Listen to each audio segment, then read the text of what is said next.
राम रावण का पहला संवाद। जो लोग नहीं जानते, कथा शुरू होती है समुद्र के किनारे से।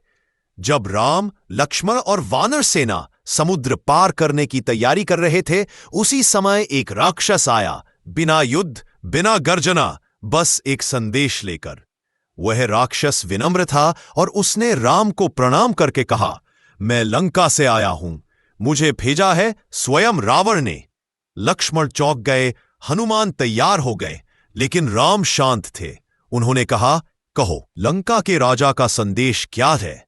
राक्षस बोला, रावण ने कहा है कि तुम्हारी सेना, तुम्हारा प्रयास व्यर्थ है। सीता मेरी कैद में है, मैं उसे लौटा नहीं सकता। अगर तुम युद्ध करना चाहते हो तो स्वागत है। सभा में सन्नाटा छा गया। लक्ष्मण क्रोध से भर उठे, ये अहंकारी दानव हमसे संवाद भेजता है, उसे बताओ हम युद्ध नहीं, धर्म के लिए आए हैं। लेकिन राम ने हाथ उठाकर लक्ष्मण को शांत किया। उनकी आवाज शांत थी पर दृढ़। संदेशवाहक का अपमान धर्म नहीं है, उसे जाने दो। फिर राम ने राक्षस से कहा, रावण से कहना, मैं युद्ध नहीं चाहता, मैं सीता को सम्मानपूर्वक वापसी चाहता हूं।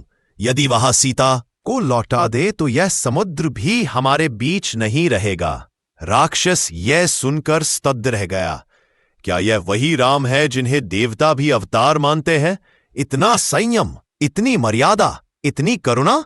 वह लंका लौटा और राम का संदेश रावण के सिंहासन तक पहुंचा। रावण मुस्कुराया, राम, तू अभी भी सोचता है कि मैं किसी की बात सुनता हूं? यह संदेश मेरे कपट का पहला अध्याय है। अब असली सामना तब होगा जब तू लंका के द्वार पर खड़ा होगा। यही था राम रावण का पहला संवाद, जहां एक ओर था रावण का अहंकार और दूसरी ओर राम की अद्भुत मर्यादा।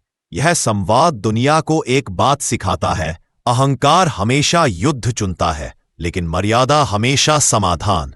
और यही अंतर राम को ईश्वर बनाता है और रावण को इतिहास की चेतावनी।